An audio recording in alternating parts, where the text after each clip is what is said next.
João capítulo 18, vamos dar sequência à nossa série de mensagens chamada Só Jesus Cristo Salva. Tema inspirado na campanha de missões nacionais deste ano. Inclusive, daqui a pouco vou mandar aí para você. Eu printei a participação e eu quero agradecer. Não sei se ele está ainda lá, acho que ele entrou só para dar uma moral e saiu. É assim mesmo. Mas fica aí registrado o nosso agradecimento. Pastor Fernando Brandão estava agora há pouco nos acompanhando ao vivo e deixou mensagens para nós aí no chat, no momento em que estávamos cantando o hino oficial de missões nacionais desse ano, né, arrecadando as ofertas, e postei um story, marquei a Junta de Missões Nacionais, o pessoal repostou e ele foi lá no nosso chat, parabenizando a igreja por estar fazendo a campanha, louvando a Deus pela existência dessa igreja. Privilégio grande, né, irmãos? Quase não, acho que mais de 12 mil igrejas batistas nós temos no Brasil, só da Convenção Batista Brasileira. E o nosso executivo de missões nacionais estava assistindo e comentando o nosso culto. Olha que privilégio. Louvado seja Deus, né? E a visão missionária dessa igreja. O pastor Fernando Brandão conhece muito bem a fama missionária da PIB Itaim. João capítulo 18, vai abrindo aí, eu vou ler a partir do versículo 15. Eu quero dar um abraço aos queridos que nos acompanham aí ao vivo, junto com o pastor Fernando Brandão, a nossa querida Eni, Brasília, Paulo Silas, Creuzinha, pastor Arídio, Samuel, Maria Almeida, Fábio Tavares, Danilo, Camila, Israel, Maria, Francisca, Clodoaldo, Samuel, Carlos, Alves Verde, Carlos Walter, Kaila, Ana Mesa Barba. Oh, meu Deus. Semana que vem ela está aí. O Senhor se inclinou para mim e ouviu o meu clamor.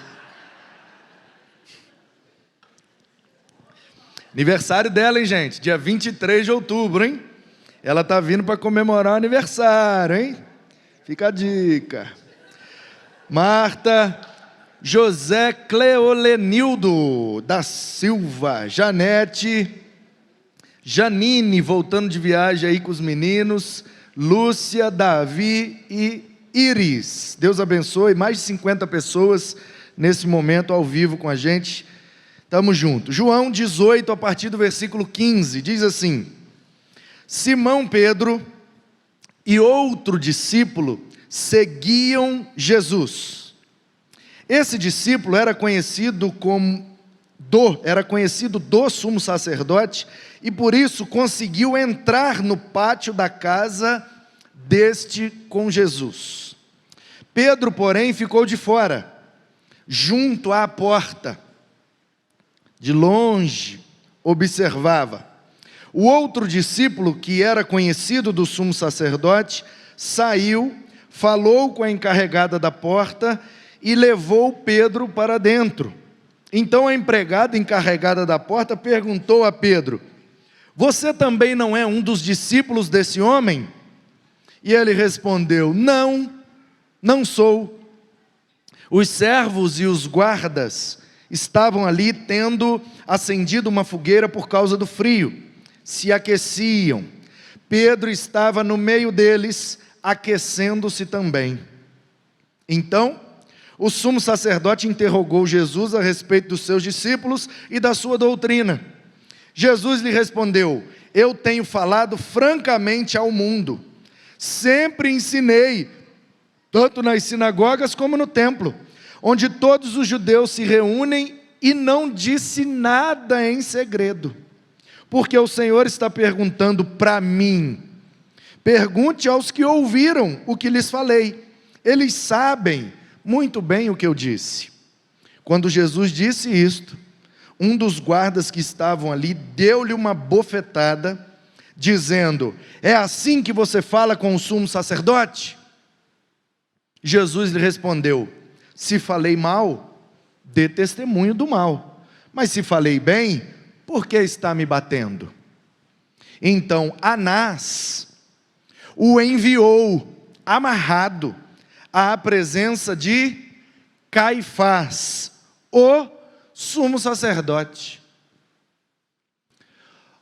Olha que coisa, no início do texto, lá no 19, então o sumo sacerdote interrogou Jesus a respeito dos seus discípulos.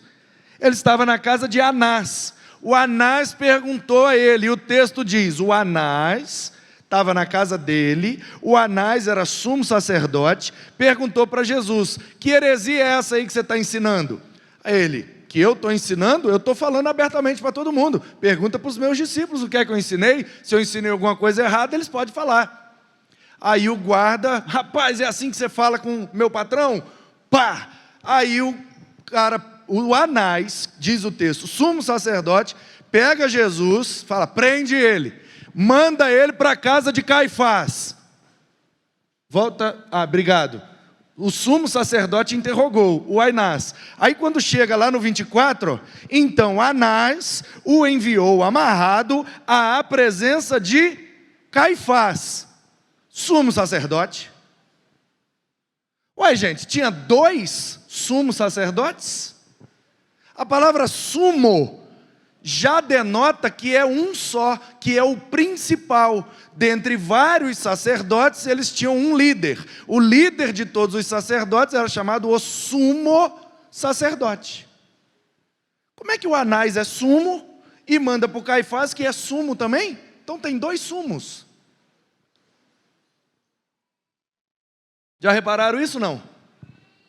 Tinham reparado isso? Os caras estão todos errados. E estão dizendo que quem está errado é Jesus. Sumo é um só. Aí você vai estudar, sabe o que é que você descobre? Um era genro do outro. Negócio de família, entendeu? Eu não tenho como estar em todos os lugares ao mesmo tempo, então vou nomear o meu genro como sumo sacerdote também, porque onde eu não puder estar, ele estará me representando, então respeitem ele como sumo também. Que é isso, rapaz? Mas a ideia de sumo já prevê que é um só. Se você não pode estar, não pode, o sumo não estará. Como é que você nomeia seu genro e dá a ele o título de sumo sacerdote também? Está todo errado, mas querendo crucificar Jesus, né? Porque às vezes a gente é assim, né, irmãos? Nós estamos todo errado, mas a gente quer colocar a culpa no outro. E às vezes até no próprio Deus.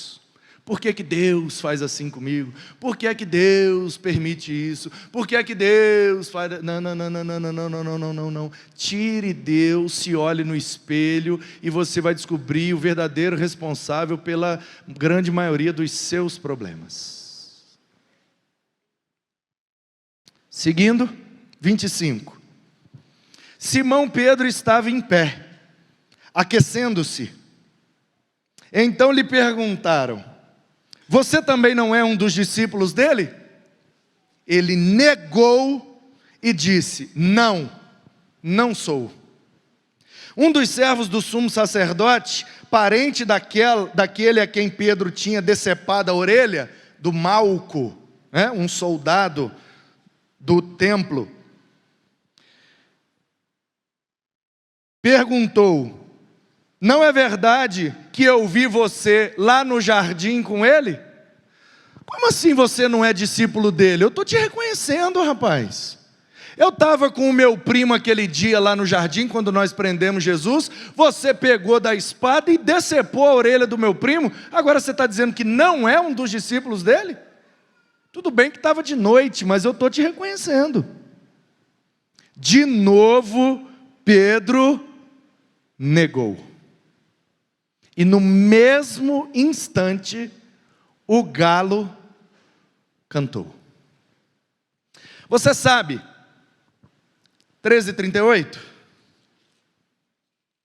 Gente, eu estou com a cabeça ruim esses dias, estou sem minha mulher, eu estou meio...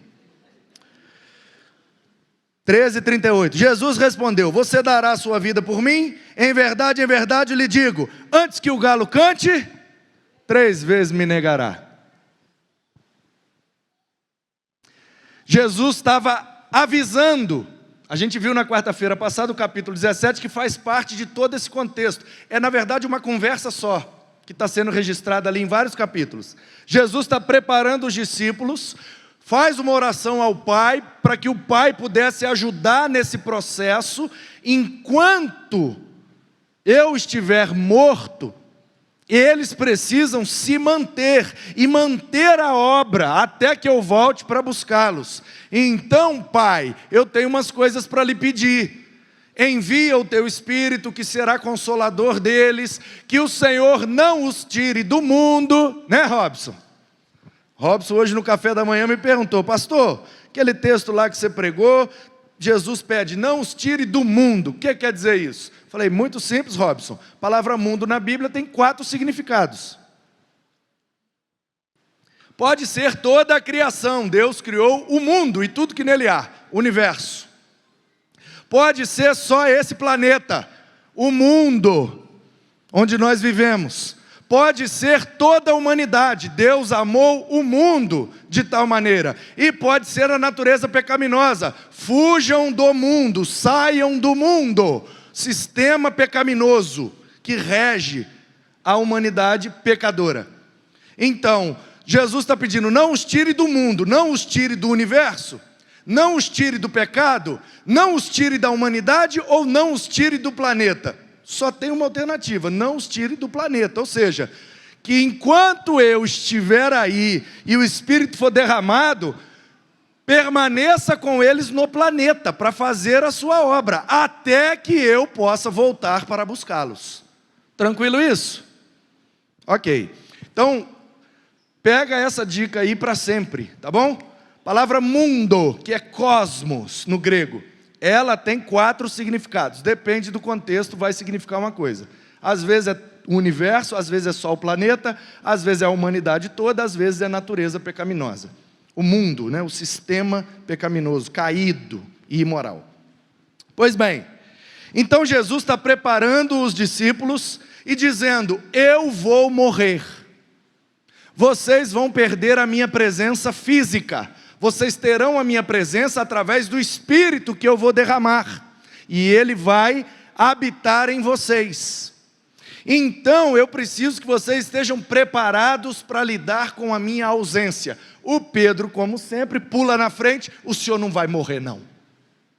Nem que eu tenha que morrer, nem que eu tenha que matar, mas você não vai morrer. Aí Jesus fala, para trás de mim, rapaz, você está doido? Eu tenho que morrer, porque eu vim para isso. Esses dias o pessoal aí fazendo uma péssima comparação, diz que naquele tempo, Jesus foi para a cruz, porque o povo escolheu Barrabás. Porque se o povo tivesse escolhido Jesus, Jesus não morreria na cruz. Você é doido, rapaz? Ai de nós, se Jesus não tivesse morrido na cruz. Claro que o povo escolheu Barrabás, tinha que escolher, esse era o plano, esse era o propósito. O evangelho é sobre morte, não é sobre poder, é sobre servir e se entregar. É isso que Jesus estava falando o tempo inteiro, mas, principalmente o Judas, mas praticamente todos os discípulos, tinha uma expectativa de que Jesus ia pegar em armas, ia tomar o reino da mão dos romanos, e vamos resolver tudo. Jesus fala, nananina, não. Eu vou morrer. Esse é o plano, gente. Se eu não me entregar por vocês, vocês não podem ser perdoados. Como é que eu vou perdoar o pecado de vocês, sem derramar o meu sangue? Alguém tem que pagar o preço, nenhum de vocês pode pagar porque são imperfeitos. Então só o perfeito pode morrer para pagar o preço que o imperfeito não pode. Então eu morrerei sim, Pedro. Não tenho o que fazer a respeito disso, isso está determinado antes da fundação do mundo, porque o Cordeiro foi imolado desde a fundação do mundo. Então, os discípulos, tentando entender aquela nova situação, bom, então ele é um Messias, ele é ungido, ele é o rei, mas ele não vai botar os romanos para fora, ao invés de matar, ele vai morrer. Como que é isso? Nós não estamos entendendo, e a gente não entende muito bem mesmo não. Por isso que a gente precisa do auxílio do Espírito Santo, que foi derramado para ajudar a gente nesse processo. E aí Jesus vira para o Pedro e fala: Pedro, muito bonita sua atitude, muito nobre a sua motivação em tentar me privar da cruz. Mas, Pedro, deixa eu te falar uma coisa, meu querido. Não há o que você e nem ninguém possa fazer. Eu vim para cumprir esse propósito. Eu sou o Cordeiro de Deus, que vou morrer para perdoar o pecado do mundo. Então, o Pedro ficou com aquele negócio na cabeça. O galo vai cantar. O galo vai cantar. Aí prenderam Jesus, lá no Getsêmani. Olha que coisa linda. Se você ainda não percebeu isso, olha só. A Bíblia diz que Jesus estava no Getsêmani um pouquinho antes. Chamou os caras para orar. E toda vez que ele chamava os caras para orar, os caras dormiam. Uma vez a irmã, líder do ministério de intercessão, falou: pastor, eu vou entregar meu ministério. Falei: por que, irmã? Porque não tem muita gente querendo orar, e tudo que eu faço dá pouca gente apoia. Ninguém quer orar, pastor. O ministério de intercessão não dá ibope. Aí eu falei: minha querida, a senhora está melhor do que Jesus. Ela falou: que é isso, pastor? Eu falei: Jesus pregava para as multidões. Na hora da oração ia ele mais 3, e ainda dormiam no meio do culto de oração. A senhora está com mais de 3? Ela falou: tô, pastor, tem uma meia dúzia. Falou: então você está 100% melhor que Jesus. Porque com Jesus só ia o Pedro, o Tiago e o João. E quando ele olhava, os caras roncando. Sim ou não, gente? Na multidão tem um monte para festejar. Na hora da maravilha sobrenatural tem um monte para celebrar. Mas na hora de buscar no joelho é com pouco que a gente conta mesmo. Mas deixa eu te dar uma notícia: Deus não precisa de quantidade, Deus só precisa de qualidade.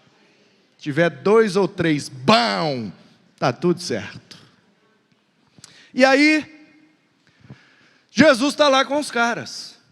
A Bíblia diz que os soldados do templo chegaram no jardim, viram eles, e não souberam quem era Jesus. Foi necessário o Judas, por um trato feito. Tem esse programa na TV, né? Trato feito, o cara que troca as coisas lá. O Judas fez um trato com os caras, dizendo: se vocês chegarem lá e não o reconhecerem, eu vou dar um beijo. Aquele que eu beijar é Jesus. Aí Judas chega: mestre. O que é que Jesus diz? Amigo. Essa palavra de Jesus me arrebenta. Amigo, com um beijo traz o Filho do Homem?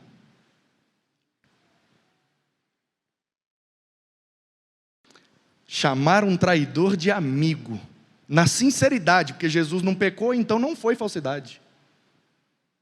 Já pensou nisso?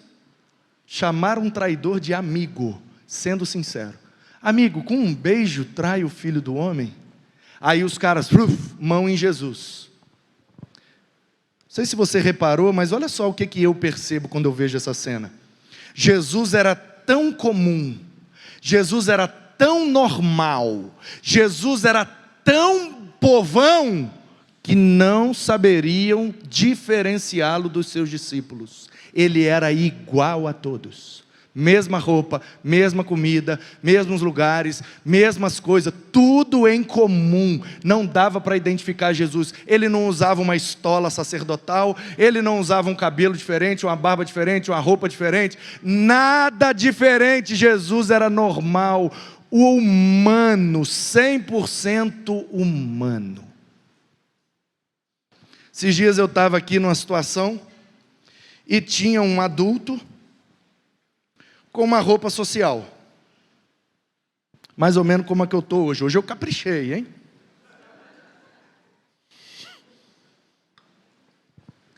E eu, minha calça de taquetel, meu tênis de basquete, para lá e para cá, atendendo os outros, fazendo café, igual um doido aí.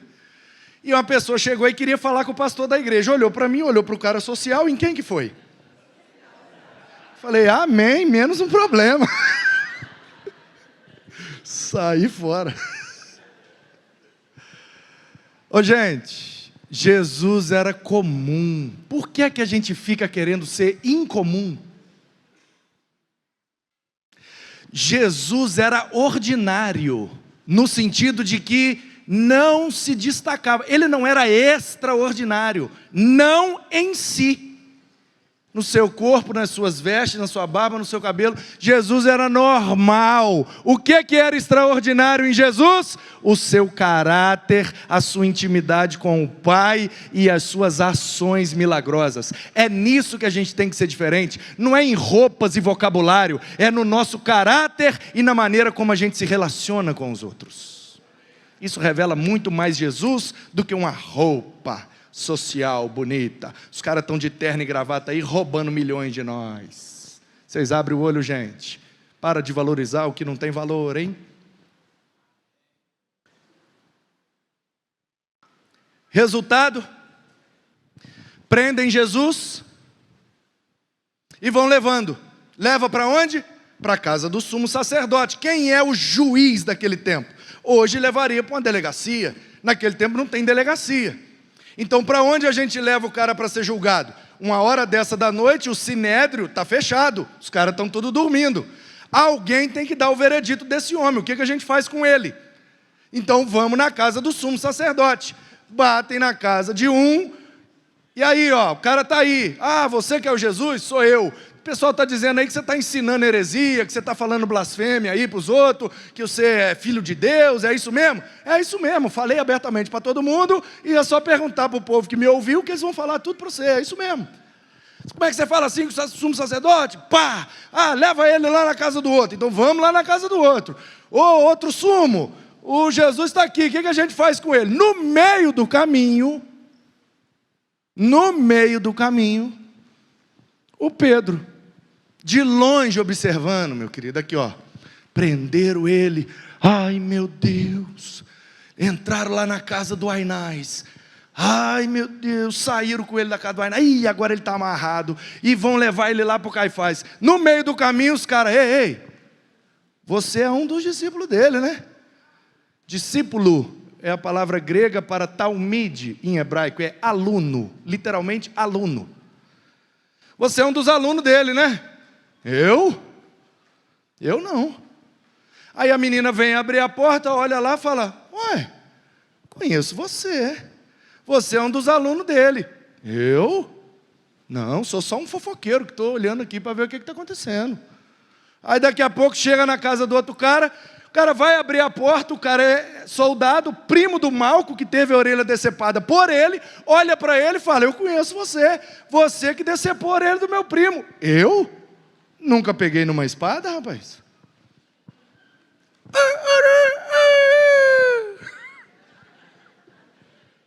O galo cantou, irmão. Quando o galo cantou, abre um parênteses. Eu sei que existe a possibilidade de que o canto do galo seja o sonido da trombeta na troca das vigílias da noite. Eu sei disso. A noite tem 4 vigílias, das 18 às 21, primeira vigília, tocavam a trombeta, troca a guarda, os sentinelas da cidade. E aí das 21 à meia-noite, a segunda vigília, toca a trombeta, troca o turno, às 3 da manhã e às 6 da manhã, a quarta vigília da noite. Eu sei que há a possibilidade de que o canto do galo seja uma referência ao sonido da trombeta na troca da guarda na vigília. Eu sei, mas a história fica muito mais bonita a gente pensando que é um galo, um bicho cantando. Fala a verdade. Ah, a trombeta tocou, o Pedro, não. Tem essa possibilidade, mas eu não quero pegar ela agora não. Eu quero o galo mesmo. Um galo índio, vermelho, grande, igual o Geraldo tem lá. Com a espora reta. Esses galos da espora reta são perigosos, você já viu? Porque tem uns galos da espora torta assim, ó, que ele dá esporada, mas não fura, porque a espora é torta. Agora dá espora reta. Tem uns irmãos aí que tem espora reta também, hein? Parece ovelha, mas é galo. Brincadeira, aqui não tem não, só para lá. Gente, quando o galo canta, Pedro, pela terceira vez, está falando, eu não conheço ele. Quando ele ouve o barulho, seja do bicho ou da trombeta, ele vai na hora, igual eu fui aqui, lá no 13:38, antes que o galo cante, me negará 3 vezes. Agora você imagina a tristeza que não brotou no coração de Pedro. Meu Deus, eu que levantei e falei que ele não ia morrer, que se fosse preciso eu daria minha vida. Agora, por 3 vezes, com medo de morrer, eu o neguei. Irmão, só Jesus Cristo salva aqueles que vivem negando o próprio Jesus. Só Jesus pode nos salvar das nossas negações. A gente gosta muito de olhar para o Pedro e descer o porrete nele. Pedro covarde, Pedro medroso, Pedro. Mas e nós, irmãos? Quantas vezes nós não estamos negando Jesus com as nossas ações, todos os dias? Dizemos com a boca que somos de Cristo, quando dizemos, mas nossas ações provam exatamente o contrário.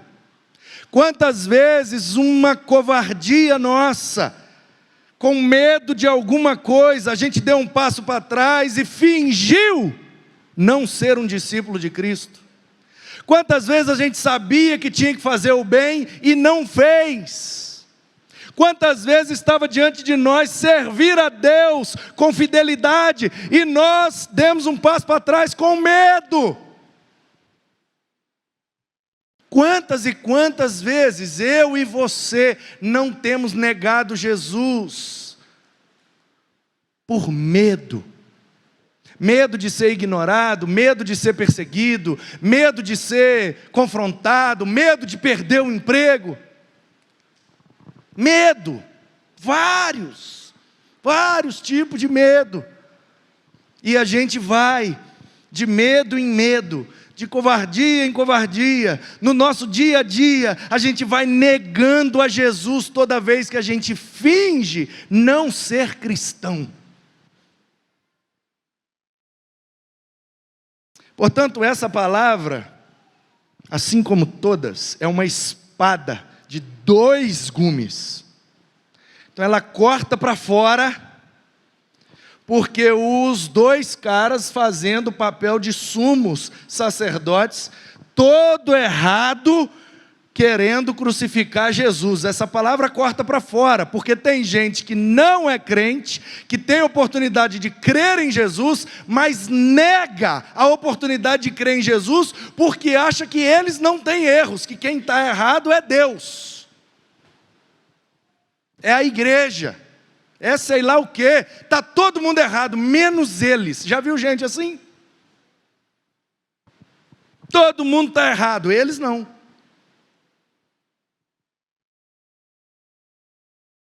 Então, queridos, essa palavra é para nós aqui nessa noite, para quem está ouvindo aí, pela internet.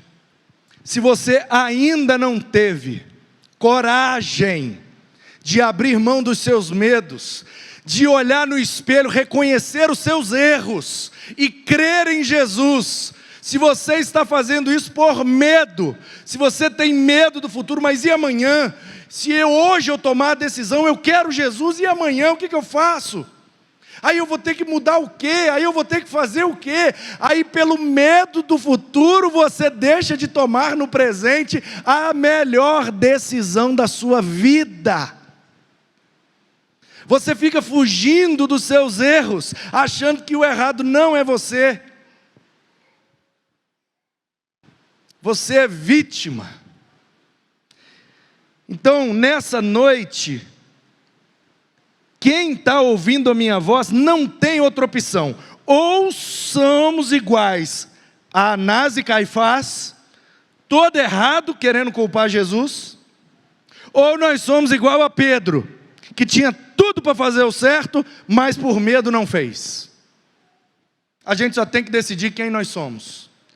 Nós somos Anás e Caifás, acusando Jesus, quando na verdade o erro está na gente, ou nós somos Pedro, que tem tudo para fazer o certo, sabe o que fazer, sabe o que é certo, mas por medo e covardia, nega Jesus e faz o errado. Só tem esses dois tipos aqui dentro. Qual deles nós somos?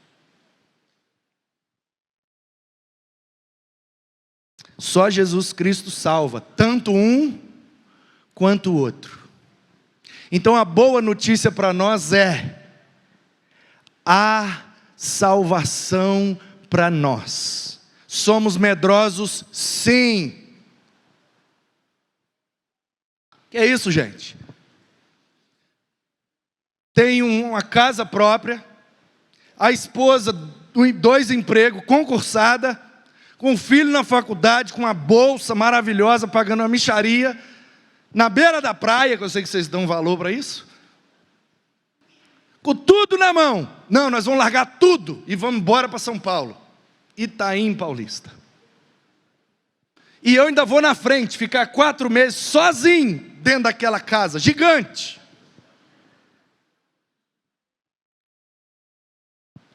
Você acha que não dá medo, não? A esposa, vamos pedir uma licença. Aí chega lá, qual a possibilidade de sair a licença? Nenhuma, pode sair como pode não sair. Pode ter a licença como pode não ter. Se tem a licença, ela pode vir e ficar 3 anos sem ganhar nada. Caso dê tudo errado aqui, a gente junta as trouxas, volta para lá, ela tem um emprego garantido. Mas a prefeitura lá pode negar a licença e falar: não, você quer ir embora, problema seu, nós não estamos te mandando embora, você pode ir e perdeu a vaga. Aí a menina vira para mim, olha no meu olho e fala assim: eu estou disposta a fazer a vontade de Deus, nem que seja para perder o emprego, vamos embora. Você acha que não dá medo, não? Então por que a gente consegue fazer, irmãos? Porque só Jesus Cristo salva a gente dos nossos medos. Porque a única coisa que a gente precisa como servo de Deus é ter temor a Deus. Temor a Deus é o princípio da sabedoria. Quando você teme o Senhor, você se torna sábio, e aí você não tem mais medo de nada. Pode dar tudo errado? Pode. Como também pode dar tudo certo.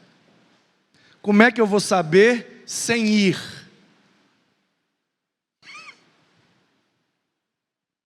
Deus chamou, vamos. Então quer dizer que eu sou pastor, tomei essa decisão, então eu sou o extremamente corajoso. Claro que não. Claro que não, irmãos. Ministério pastoral é viver com medo todo dia. Todo dia pode surgir uma fofoca aí com o meu nome aí, já era. Todo dia pode surgir uma pessoa que discordou de um negócio aí e já era. Todo dia pode acontecer alguma coisa. Todo dia. E na posição que a gente está, extremamente exposto, é pior ainda. Não dá medo, não?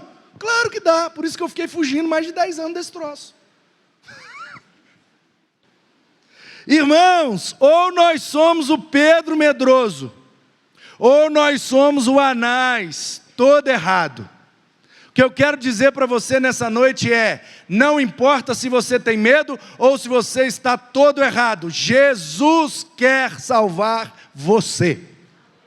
Salvar você dos seus medos, que te paralisam e te impedem de viver as promessas que Deus tem para você. Deus quer coisas lindas, mas por medo você não vive. Saia dessa situação de medo que te paralisa. Pula na bênção de Deus, tema o Senhor, esteja no centro da sua vontade, e Ele vai garantir tudo o que você precisa. Não temas, estou contigo todos os dias até a consumação dos séculos. Pedro medroso, Jesus está aqui hoje e Ele quer tirar esse medo de você, para que você seja extremamente usado, poderosamente usado nas mãos dEle. Anás, sacerdote. O cara é sacerdote, e não é sacerdote, é sumo sacerdote. Você conhece gente que está todo errado, porque por algum motivo você conhece a intimidade da vida, mas quando se levanta no meio de todo mundo assim, por quê? TTT, papapá, papapá. Aí você que conhece a vida, você olha e fala, quem vê até pensa, hein? Conhece gente assim? Uma vez uma menina, eu pregando, começo de ministério, você imagina, eu vou fazer 10 anos agora em dezembro, vou fazer 10 anos, cadê a Ione? Vou fazer 10 anos de ministério, dia 15 de dezembro. Se eu... a gente vai dando as dicas, né? Quem tem ouvidos, ouça. Se eu sou empolgado assim depois de 10 anos, com triglicerídeo a 1900, imagina como é que eu era 10 anos atrás, no início do ministério. Eu estou lá na congregação com meia dúzia, e estava bom demais, e vamos, e aleluia, o negócio começou a crescer, um dia entrou uma menina com o marido, um menininho maior, uma menininha pequena, e ela grávida de uma outra, e chegaram e entraram, eu falei, visitante, é hoje, e não sei o que, aí eu no meio da mensagem, eu me empolguei, porque não sei o que, como diz aquele poeta, deixa a vida me levar, a vida leva eu. Tem gente que está vivendo assim, deixando a vida levar, lelele, pai, estou pregando, a menina levantou e foi embora. Aí eu falei, ih, rapaz, falhou, mascou o tiro, meu Deus. Aí depois eu fui descobrir, parente de uma família da igreja. Parente. Aí teve um aniversário, uns meses depois, mas a memória aqui de elefante. Cheguei no aniversário lá meses depois do parente, ali, ela mesmo. Aí o parente falou, pastor, aquela pessoa não voltou mais, ela veio aquele dia, não voltou mais, chama ela, o que está acontecendo na família, com o menininho, com o outro, nós estamos aqui, eu quero pastorear eles. Pastor, ela falou que não volta mais não, que ela disse que uma blasfêmia, que o senhor falou uma frase de um pagodeiro no púlpito, no altar santo de Deus. Blasfêmia, o pastor cantou pagode, falou uma frase do pagode, deixa a vida me levar, que blasfêmia! Aí eu falei, misericórdia, blasfêmia, Senhor, me perdoa, nunca mais eu vou citar frase de pagodeiro no púlpito. Aprendi a lição, falei, ainda bem que eu estou no começo, a hora de errar é agora. Aí fui lá no aniversário, quando eu cheguei no aniversário, a maioria da família não era crente, o que estava tocando? Pagode. Quem é que estava lá com a lata de cerveja na mão? Bonitona, Então eu não posso citar a frase na mensagem, mas você pode chapar o coco e dançar com esse shortinho aí. O errado sou eu, né?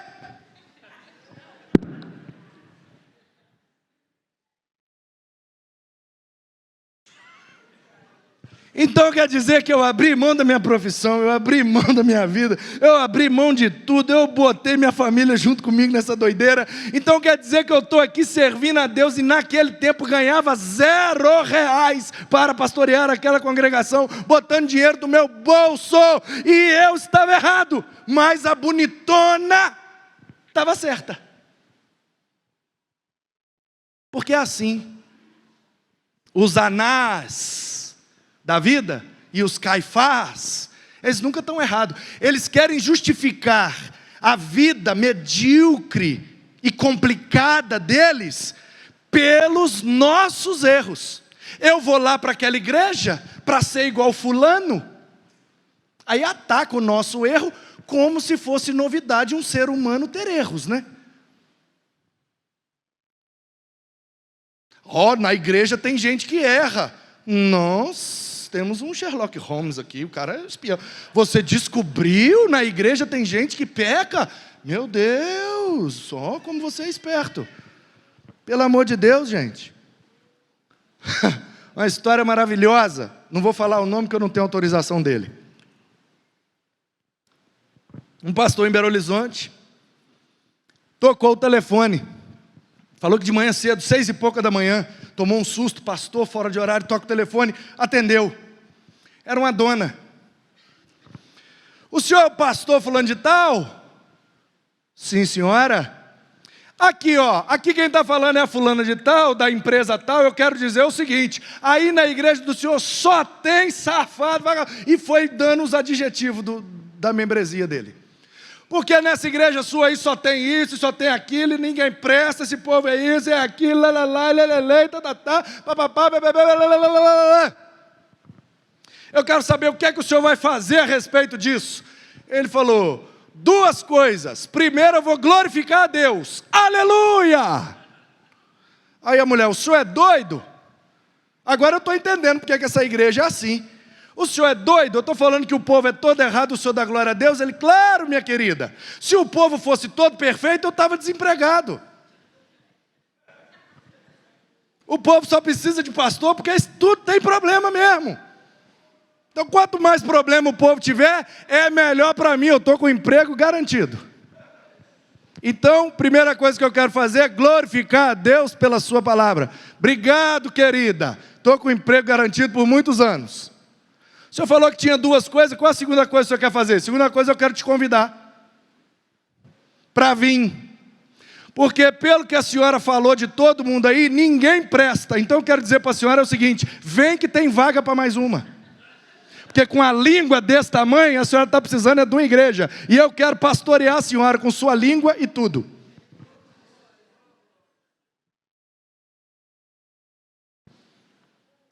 Então vou te ensinar quando alguém quiser negar a Jesus, dizendo a você que o argumento é, na igreja tem pecadores. Sua resposta, com todo amor e carinho, será, então venha, tem lugar para mais um.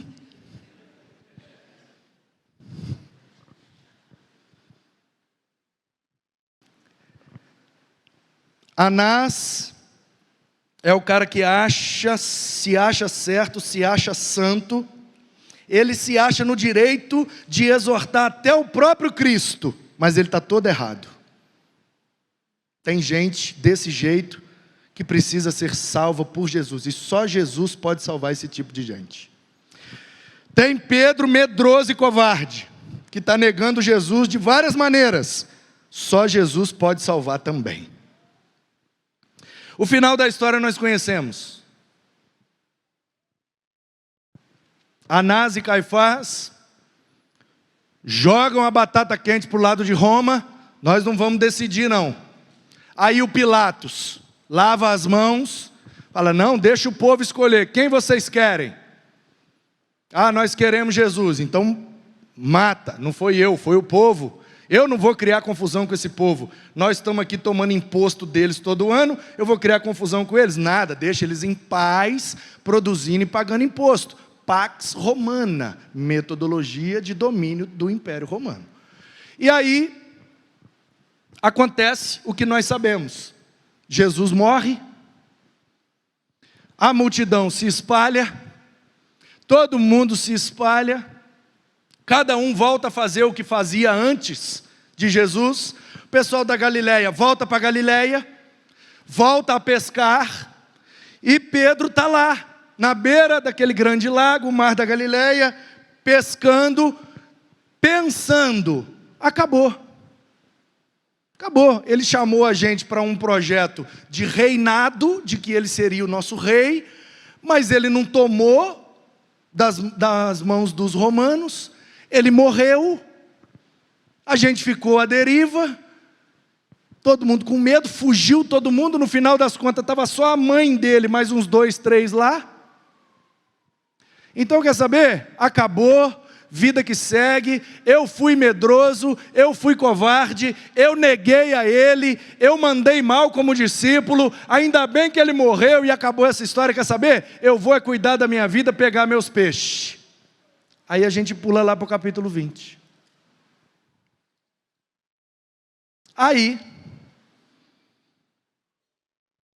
ao cair da tarde daquele dia, o primeiro dia da semana, estando trancadas as portas da casa onde estavam os discípulos, com medo dos judeus, Jesus veio e pôs-se no meio deles, dizendo, agora Jesus ressurreto, com corpo glorificado, tendo algumas características extraordinárias, por conta do corpo ressurreto e glorificado, o que todos nós um dia iremos herdar, como diz Paulo em 1 Coríntios 15, ele passa com a porta fechada e entra lá no meio dos caras e diz, ei, voltei. Os caras, eita! Bem que as meninas falaram que ele estava vivo mesmo. É o senhor? Sou eu. Aí o Tomé, eu não acredito não. Sempre tem alguém para duvidar, irmãos. O homem está vivo, ressurreto, passou pela porta fechada, o Tomé. Eu quero ver o buraco. Quero ver o buraco da mão. Olha só para você ver. Ou a gente é todo errado que se acha certo, ou a gente nega com medo, ou a gente duvida. Não tem, a gente não presta mesmo não. O homem está vivo, ressurreto, e o Tomé ainda está duvidando. É o senhor mesmo. Deixa eu ver a mão. Aí Jesus, então bota a mão aqui, meu filho. Você quer? Bota a mão. Aí o Tomé, eita, é ele mesmo. Aí Jesus fala, você creu porque viu. Bem-aventurado os que creem, mesmo não tendo visto. Aleluia! Aí nós vamos para o capítulo 21. Ele aparece ali naquela casa com os que estavam em Jerusalém. Ele pega o caminho e ó, vai atrás de quem? Do Galileu miserável. Depois de terem comido, ele está no 21, 15. Não, vai no 11 para contextualizar. Simão Pedro, o medroso que negou, entrou no barco, arrastou a rede para a terra, a rede estava cheia com 153 grandes peixes. Nossa, que número exato, hein? Mesmo sendo tantos peixes, a rede não se rompeu. Jesus disse a eles, venham comer. Nenhum dos discípulos ousava perguntar, quem é você? Não o estavam reconhecendo. Sabiam que era o Senhor. Jesus veio, pegou o pão, deu a eles. Depois fez a mesma coisa com o peixe. Esta já era a terceira vez que Jesus se manifestava aos seus discípulos, depois de ressuscitado dentre os mortos. Outras 2 lá embaixo, agora está aqui na Galileia. Depois de terem comido, Jesus perguntou a Pedro, Simão, filho de João, você me ama mais do que estes outros me amam? Ele respondeu, sim, o Senhor sabe que eu o amo. Jesus lhe disse, apacente os meus cordeiros. Jesus perguntou pela segunda vez, Simão, filho de João, ou de Jonas, depende da transliteração. Você me ama? Ele respondeu, sim, o Senhor sabe que eu o amo. Jesus lhe disse, pastorei as minhas ovelhas. Terceira vez, Jesus perguntou: Simão Bar-Jonas, me ama? Pedro ficou triste por ter perguntado pela terceira vez. Você entendeu, né, Cleide? A Cleide fez assim, ó. O que ela está querendo dizer? Quando ele perguntou a terceira, ele se lembrou que ele negou 3 vezes. Por isso ficou triste. Mas sabe qual é a beleza desse texto? É que eu estou sem minha biblioteca aqui, senão vocês iam ver agora na tela. Pá! Eu ia botar a versão grega ali para vocês lerem comigo. Esse diálogo no grego fica assim, ó. Ágapas me.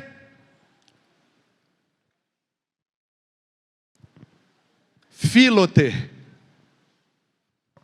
Pela segunda vez. Ágapas me. Philote.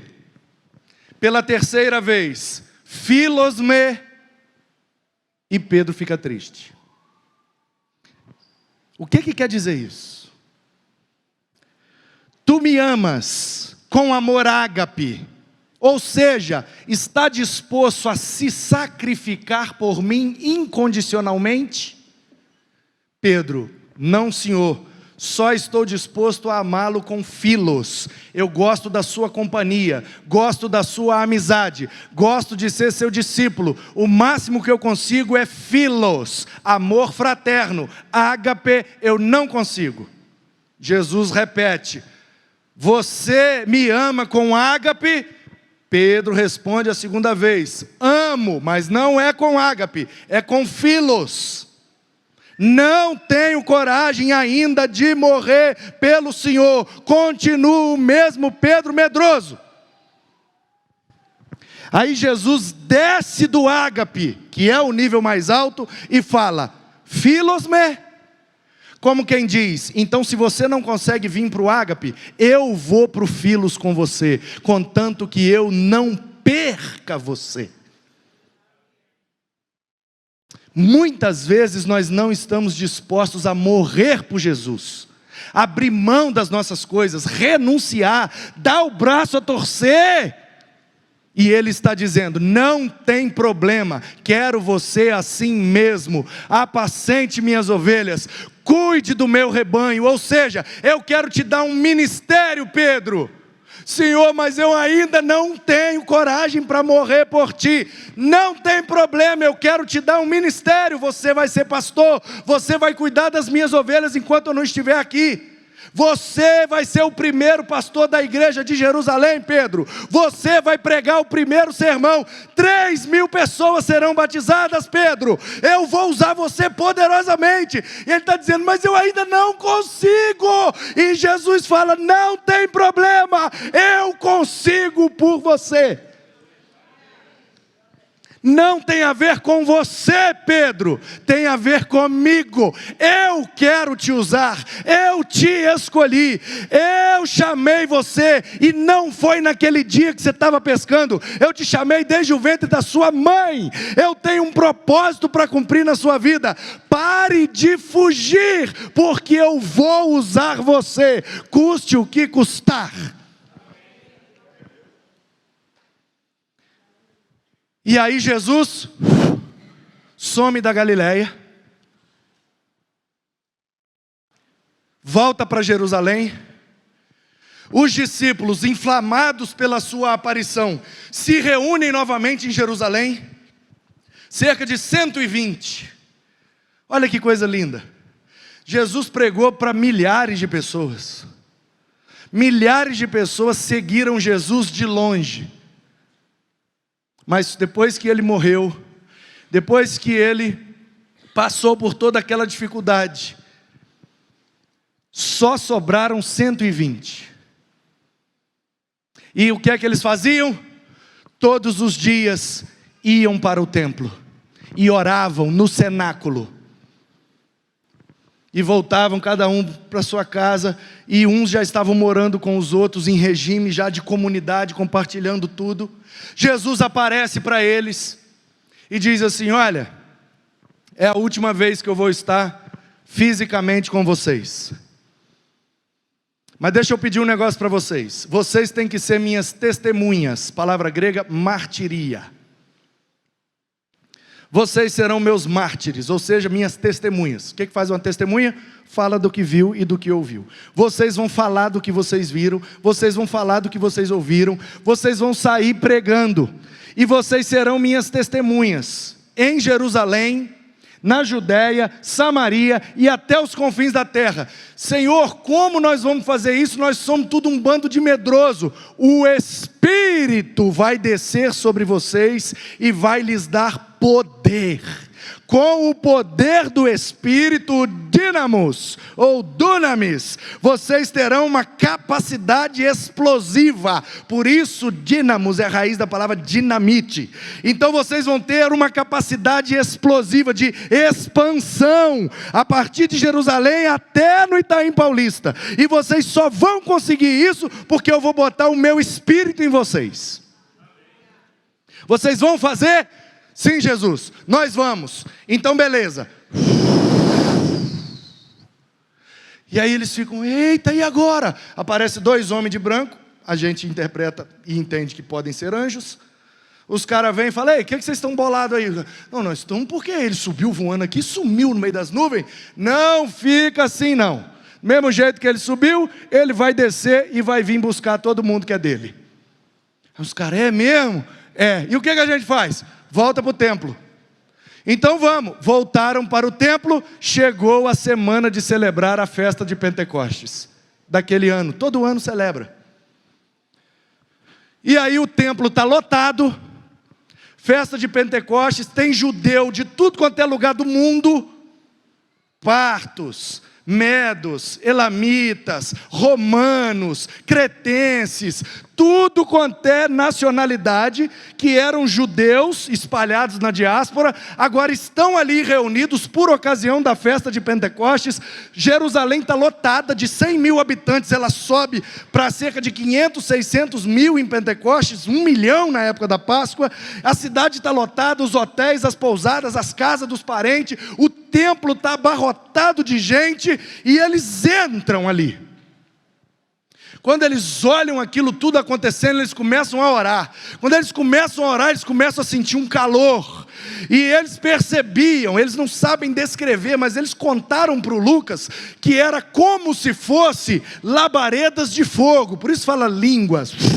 Labareda, é como se estivesse pegando fogo, porque eles sentiram um calor tão grande e foram aquecidos ali pela presença do Espírito que estava sendo derramado naquele momento. E isso me faz lembrar que o Pedro, quando negou Jesus, se afastou, sentou com os homens na beira de uma fogueira, e o texto diz, ficou ali se aquecendo, mas o calor da fogueira não foi capaz de aquecer o coração do Pedro. Mas agora ele está no cenáculo do templo, e ele está sentindo um calor, e o fogo agora não é de fogueira, o fogo agora é do Espírito, e o Espírito começa a queimar dentro dele, queimar o medo dele, queimar a covardia dele, queimar o velho Pedro. E aí ele fala, irmãos israelitas, e milhares de pessoas no templo param para ouvi-lo, e ele fala, o que está acontecendo aqui é o que o Joel profetizou. Aí os caras, estão tudo bêbados, estão bêbados, coisa nenhuma, que aqui ninguém bebe, nós somos crentes, aleluia. O que está acontecendo aqui é que o Joel profetizou, o Espírito está sendo derramado sobre toda a carne. Os jovens profetizarão, os velhos terão sonhos, e sai da reta que Deus agora está dentro de nós, para cumprir o propósito que Ele tinha desde o início. Por causa disso,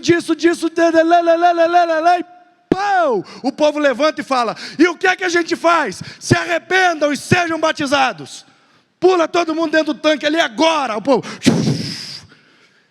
3.000 pessoas.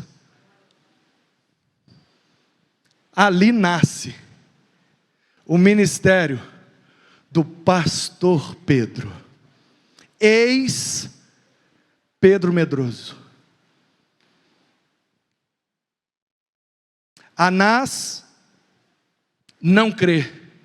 Caifás não crê. Os nomes deles não são mais mencionados. Mas Pedro, juntamente com João, se tornam agora principais pessoas, protagonistas no movimento do Espírito, no princípio da igreja.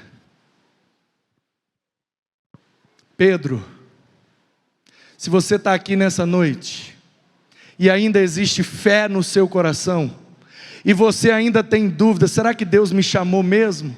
Mas eu não estou disposto a morrer por Ele, ou seja, eu não estou disposto a dar tudo, eu não estou disposto a fazer tudo, eu não estou disposto a abrir mão de tudo. Não tem problema. Calma, no caminho e no processo Ele vai te tratar, até que você chegue naquilo que Ele já preparou para você. O que você precisa é, vai para o templo. O que você precisa é, busque a presença dEle. O que você precisa é, esteja no lugar certo, na hora certa. E o melhor lugar para estarmos é onde a presença de Deus está sendo manifesta. E se o que eu estou pregando é palavra de Deus, e se 2 ou 3 junto comigo aqui, creem nele, ele está aqui e pode te transformar de um Pedro medroso para o grande pastor Pedro, que ganhou milhares de almas. Amém. Aleluia, glória a Deus mesmo. Nós não somos pentecostal não, nós somos crente. Nós somos crente, a gente gosta de Bíblia, a gente gosta de Deus, e a gente gosta de demonstrar que nós estamos gostando. Portanto, a pergunta é para o Pedro, que ainda tem medo. Ai, pastor, o que será se eu tomar essa decisão? Não se preocupe, Ele vai fazer tudo. Ele vai prover tudo. Ele vai te usar poderosamente. Porque um Pedro medroso se torna um grande e ousado, quando após curar um paralítico na porta do templo, é levado ao sinédrio, e os caras dizem para ele, pare de falar de Jesus. E ele diz, não posso parar de falar daquilo que tenho visto e ouvido. Que me importa agradar a Deus ou aos homens? Agora é um Pedro crente, agora é um Pedro cheio do Espírito, agora não é mais medroso, agora ele é ousado. Por quê? Porque ele está cheio de Deus, no centro da vontade de Deus. Deus quer fazer isso com cada um de nós. A gente só precisa abrir mão do medo e se lançar naquilo que Ele tem para nós, e crer que Ele vai fazer, Ele vai prover, Ele vai resolver. Se Ele não fizer, ninguém mais pode fazer, porque Ele é o Todo-Poderoso. Eu só não posso encerrar antes de perguntar: tem algum Pedro aqui essa noite? Os Anás e os Caifás eu já ignorei para lá.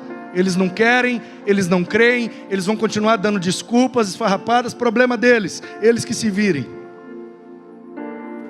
A gente vai continuar pregando para eles. Mas pode ser que nessa noite tenha algum Pedro aqui. Pode ser que tenha algum Pedro me ouvindo aí agora na internet. Tem quantas pessoas aqui? Quase 70 pessoas aqui, ó.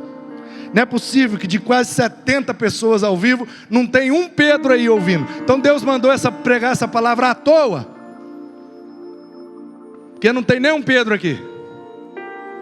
Não tem ninguém aqui com medo de se render a Deus.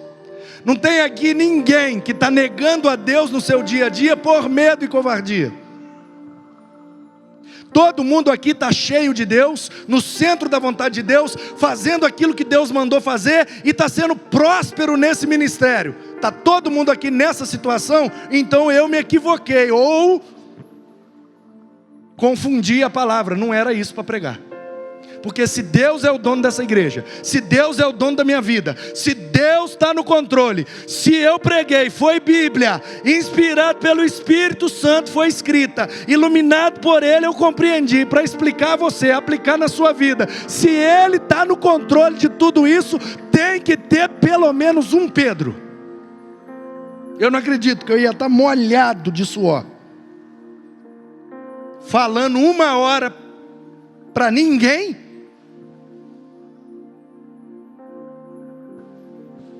Tem pelo menos um Pedro. Tiver na internet, bota aí, ó. Bota no chat aí, ó. Eu sou o Pedro. Eu tenho medo. Eu não sei se eu estou disposto a morrer por Ele. Eu não sei se eu estou disposto a me sacrificar e fazer tudo que Ele mandar, abrir mão de tudo que Ele quiser. Mas eu sei que Ele me chamou e eu creio nele. Então eu quero me lançar no que Ele tem para mim, ainda que seja o desconhecido. Bota no chat, eu sou o Pedro. Deus abençoe aí, ó. Creuzinha está dizendo, aconteceu com ela. E ela nunca se arrependeu, porque Deus tem aguardado até aqui e vai fazer o mesmo com todos que estão ouvindo essa palavra. Quando Deus chama, dá medo mesmo. Porque se não der medo, não é Deus.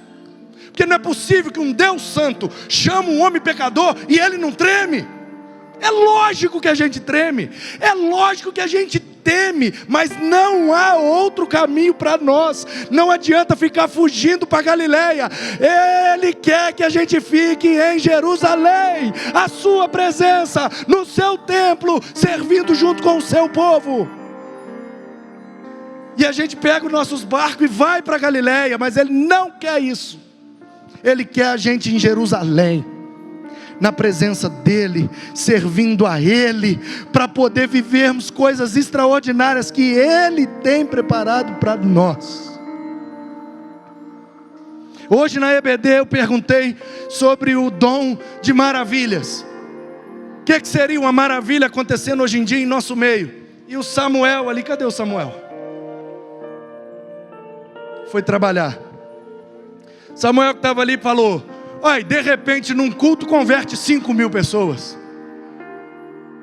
Isso seria uma coisa extraordinária? Isso seria uma maravilha, um milagre de Deus? Seria. E a pergunta é, por que não tem acontecido? Pastor, mas nem cabe 5.000 pessoas aqui. Aqui cabe, irmão. Aqui cabe. E a gente pode alcançar 5.000 corações num culto. Basta que sejamos a igreja que essas 5.000 pessoas estão procurando. A pergunta é, seremos ou não? Vamos fazer disso aqui a Jerusalém de Deus? Ou vamos fazer disso aqui uma Galileia? Um lugar que a gente trabalha, que a gente cuida da nossa vida, pega nossos peixes, vende e tal. O que é que nós vamos fazer, irmãos? Nós vamos para Galileia pescar? Ou nós vamos para Jerusalém pregar? O que é que Deus está chamando a gente para fazer?